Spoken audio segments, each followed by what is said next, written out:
Elevator চ্যানেলে আমি সবাইকে ওয়েলকাম জানাচ্ছি। আজকে যে আলোচনাটা আমরা করব এটা খুবই গুরুত্বপূর্ণ একটা আলোচনা। আমাদের ওয়েস্ট বেঙ্গলে যারা এমবিএ পড়বে বলে ভাবছে, বা ধরা যাক কেউ এমবিএতে অ্যাডমিশন নিয়েছে, প্রথমেই একটা আমাদের প্রশ্ন মাথায় আসে যে এমবিএটা করার পর আমি কি একটা ভালো জব পেতে পারি। এবার এমবিএতে তো দু ধরনের স্টুডেন্ট এমবিএ করতে পারে। একটা সেকশন আছে যারা খুবই মেধাবী, আর একটা সেকশন যারা ধরুন একটু মিডিওকার স্টুডেন্ট, অ্যাভারেজ স্টুডেন্ট। তাহলে যারা অ্যাভারেজ স্টুডেন্ট তারা কি একটা স্টেবল জব পেতে পারে? একটা ভালো স্টার্টিংয়ে খুব বিশাল হাইফাই না হলেও একটা মানানসই কোনো স্যালারি তারা পেতে পারে, এই কলকাতাতে কি পেতে পারে? তো এইটা নিয়ে কিন্তু স্টুডেন্টদের মধ্যে অনেক দ্বিধা আছে।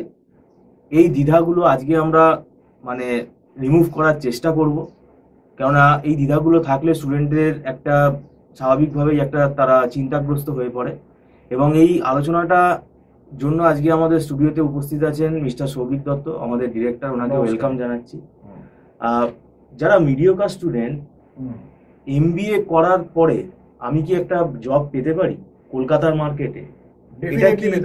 ডেফিনেটলি পাচ্ছে। এবং আমার যারা স্টুডেন্ট আছে, আমার কাছে যারা পড়ছে, তারা তো ফোর্থ সেমের আগেই জব পেয়ে যাচ্ছে, একদম কোর ফাইন্যান্সের জব পাচ্ছে। একটু স্যালারি হয়তো সামান্য কম, সেটা তো এক্সপিরিয়েন্সের সঙ্গে চটচট করে বেড়েই যাবে ভালো কাজ করলে। ব্যাপারটা হচ্ছে অনেক কাজেরই কনসেপ্ট থাকবে। দেখবেন যারা অ্যাভারেজ স্টুডেন্ট, দেখবেন যে অনেক বড় বড় কলেজে দেওয়ার চেষ্টা করে, 8 লাখ, 8.5 লাখ, 9 লাখ। আপনার যে স্টুডেন্টই পেয়েছে সে আমি খুব সম্ভবত হবে জানি উনি কলেজ টপার। College topper. তো ব্যাপারটা হচ্ছে যে সেই অ্যাভারেজ স্টুডেন্ট সে নিজে কতটা খাটছে, পড়াশোনা করছে, সে প্রপার গাইডেন্সটা আমাদের মতো লোকের কাছ থেকে নিচ্ছে কিনা, সিনিয়র লোকের কাছ থেকে। এবং সব থেকে বড় কথা হচ্ছে যে অনেক বাবা মা ভাবেন যে কলেজকে টাকা দিয়ে দিলেই সবকিছু হয়ে গেল, কিন্তু কলেজকে টাকা দিলে তো সবকিছু হয় না। খুব ব্র্যান্ডেড, একটা বিশাল টাকা দিলাম সেটা ম্যাটার না। ম্যাটার করে হচ্ছে যে সে কিভাবে তৈরি হচ্ছে, কারণ ইন্টারভিউ সে ফেস করবে। কলেজকে টাকা দিতে সে তো কোম্পানি কোনো দিন সব শুনবে না। সে দেখবে যে আমি যাকে ভালো প্যাকেজ, একটা মোটামুটি স্ট্যান্ডার্ড প্যাকেজ দিয়ে নিয়ে যাচ্ছি, সে অন ক্যাম্পাস হোক বা বাইরে অফ ক্যাম্পাসে সে চাকরি পাক না কেন, তখন কিন্তু একটা 4-5 রাউন্ড 6 রাউন্ড ইন্টারভিউ হয় বেশ ভালো লেভেলে। তো সেক্ষেত্রে যদি আবার স্টুডেন্টও ভালো করে পড়াশুনো করে, আপনার দেখবেন জিডি রাউন্ডটা বা অ্যাপটিটিউড রাউন্ড বা যেগুলো ইন্টারভিউ জেনারেল রাউন্ড আছে, সেগুলো কিন্তু সাবজেক্টিভ রাউন্ড আছে, সেগুলো কিন্তু সে ক্লিয়ার করে নেয়। এবং আমার এই স্টুডেন্টরাও কিন্তু নিজেরা চেষ্টা করে বাইরে থেকেই ভালো জব অফ ক্যাম্পাস পেয়ে গেছে। তো সেক্ষেত্রে আমি 100% বলতে পারি আমাদের রাজ্যে যে এখন যা বর্তমান অবস্থা, বলতে গেলে রাজ্য সরকারের চাকরি এখন প্রায় বন্ধ। তো জেনারেল লাইনে এখন চাকরি নেই, এটা মেনেই নিতে হবে। কেউ বিএ বিএসসি একদম বিকম এমকম করলো বা এমএসসি করলো, খুব এক্সেপশনাল লেভেল না হলে, নেট ফেট খুব ভালো সাংঘাতিক অতিরিক্ত লেভেলের একদম টপ ক্লাস মেধা হলে তবে তার একটা কিছু ভবিষ্যৎ আছে। আদারওয়াইজ যারা একটু মোটামুটি মিডিওকার বা অ্যাভারেজ, তাদের কিন্তু জেনারেল লাইনে কোনো ভবিষ্যৎ নেই।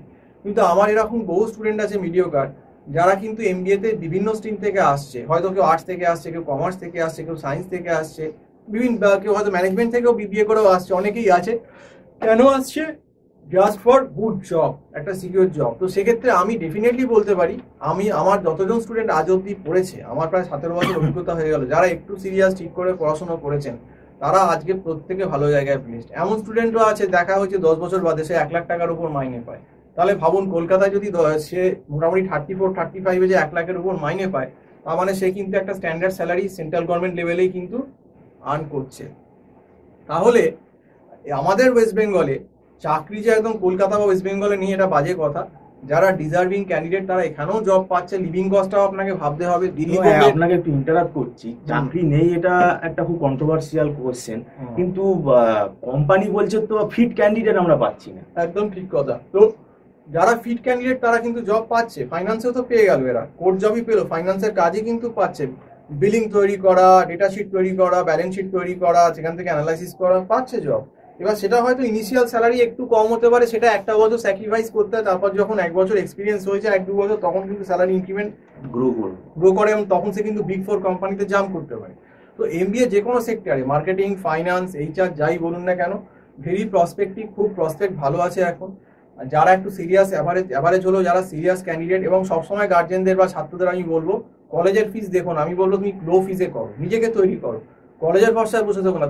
তুমি তৈরি থাকলে তুমি বাইরে থেকে এমনি জব পেয়ে যাবে, বরং তোমার ইনভেস্টমেন্ট কম হবে, তোমাকে লোন কম শোধ করতে হবে, তুমি কম টাকায় তোমার লাভ বেশি হবে। কারণ যত বেশি ইনভেস্ট করবে তোমাকে কিন্তু লোন শোধ করতে হবে, তত সময় লাগবে ইনভেস্টমেন্ট। আর তোমাকে যেটা বলেই দিলাম স্টুডেন্টদের, যে টাকাটা ম্যাটার না, আসল ব্যাপার হচ্ছে তুমি কিভাবে তৈরি হচ্ছে। কোম্পানি তোমাকে দেখবে, সে কলেজের ভেতরে আসুক আর তুমি কলেজের বাইরে থেকেই পাও না কেন।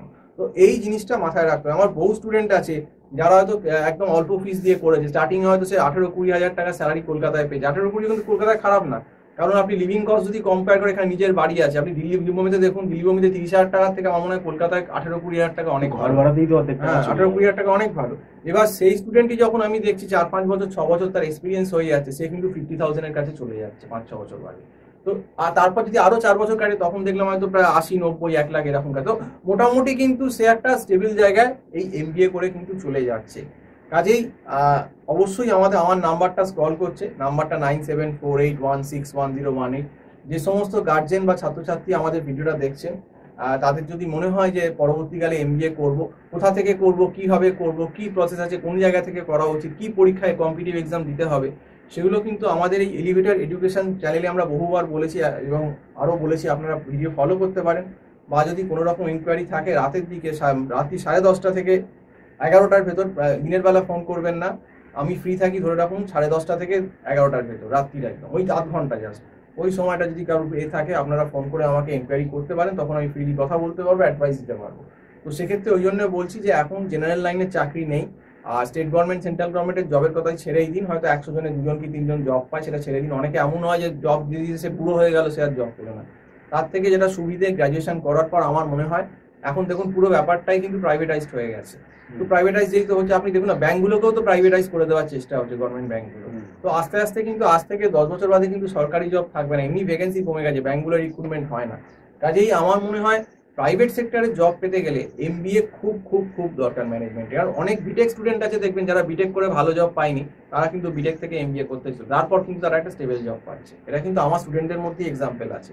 তো যাই হোক, এই কথাগুলোই আপনাদের অ্যাডভাইস দিয়ে বলছি। যদি কোনো রকম কোনো ব্যাপারে অ্যাডভাইস চান, আমার যে নাম্বারটা স্ক্রল করছে 9748161018, এই নাম্বারে কল করে কথা বলতে পারেন। তো আজকে এই অবধি বলেই শেষ করছি। সম্পূর্ণ ভিডিওটা দেখার জন্য অসংখ্য ধন্যবাদ। নমস্কার।